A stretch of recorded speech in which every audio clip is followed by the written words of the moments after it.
All of these will be recorded as well and available on the website, or miroglobal.com, under the training tabs going forward. So today what we're going to talk about is trip reports. So when you log in, well, I'll just log right in. When you log in, you always come right to your home page. And all our historical data can be found on our Reports tab. So if you click on Reports, then under the Location Reports, the bottom one down here is your trip report. So your trip report is going to provide you a summary of the trip and the start data, and it's also going to give you that information for each vehicle that you pull as well. It'll break it down for each vehicle. So not only will it give a summary for each of the vehicles, but it's going to break it down vehicle by vehicle as well. So just by clicking on Trip Report, you get in here and you get to choose, what it is you're going to, which vehicles, all that kind of information. So I'm going to select all, just for amount of data here. You get to choose the minimum stop time. So I'm just going to say 3 minutes. Anything under 3 minutes is probably a stop sign or a traffic light or something like that. So I want my stops all longer than 3 minutes, but you can take it right down to seconds, or take it up to a large number of minutes, whatever is most appropriate for you. Defaults to descending, meaning that when you do pull the report, the start of day will be at the bottom and working up. If you like it the other way around, then just simply choose ascending. I'm going to go with descending because that's what I'm used to, because that's the default. Again, similar with all of our reports, in the little drop-down box, we sort of have the most popular information. So I can pull today, yesterday, this week, or last week, and just by choosing that, or I can break it down by specific days. So I can go farther back and pull a week in, say, June, by just simply choosing the dates this way, or by clicking on the calendar to find a specific date. And you'll notice down here, you can select a maximum range of 7 days for this report. So this is not one of the reports you can pull 2 months at a time. You can pull 7 days worth of data on this one. So I'm going to click this button again because I'm just going to pull last week's information. But again, you have the custom report time slots that you can use, meaning that you can break it down by, you could choose one from one that you've already made up, or you can define it saying, okay, I want to choose all hours, including, excluding, which days, and you can customize it, so you can be really specific. And then once you have the information you want, all we do, of course, is click on Create Report.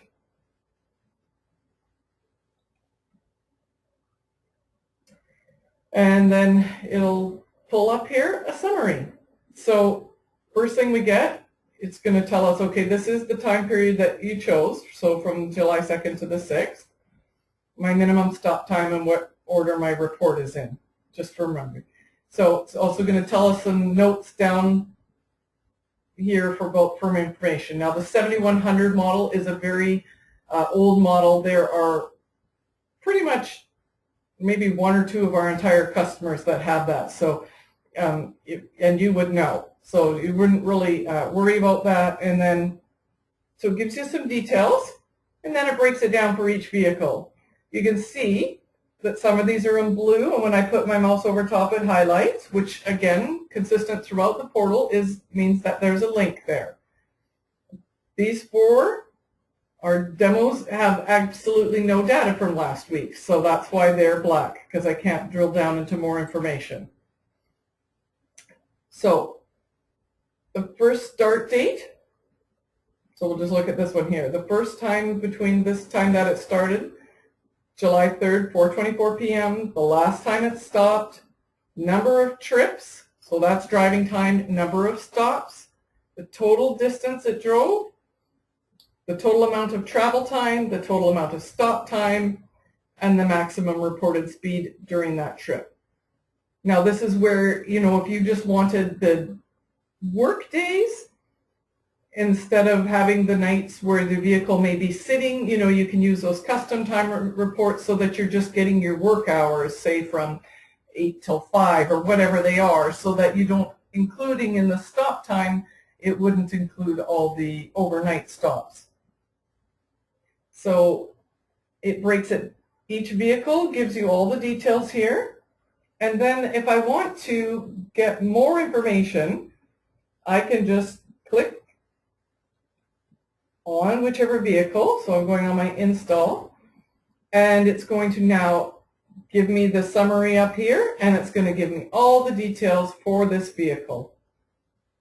So it's going to start, the first start down here, and then it's going to just give every day on the left-hand side here, and then your start time, how long the trip was, how far they drove, what the maximum speed on that specific trip instead of the entire summary, what time it stopped, how long it stopped, and where it stopped. And you can see here, there's the legend. The colors, again, consistent throughout the portal. And, the blue being the start of day, orange over an hour, yellow between 15 minutes and an hour, and green between 10 seconds and 15 minutes. And so I can quickly glance just by color coding my longer stops, my shorter stops. All the color coding is based on stop time. Okay, so I can look at it, get all the information, and break it down. And some of you may notice these bolded, highlighted areas where they've got names. These are landmarks. So we've entered landmarks, and that's another way that, you can make reports easier for you to read, because I don't have to wonder. I know he was right at or near the Timmy's in Burnaby. He was right or at near Cantrail. He was right at or near the Veggie Depot. So we can quickly identify by landmarks as well. And then if I want to go back, I can go back to my summary, and I can look at another vehicle and get the details on that.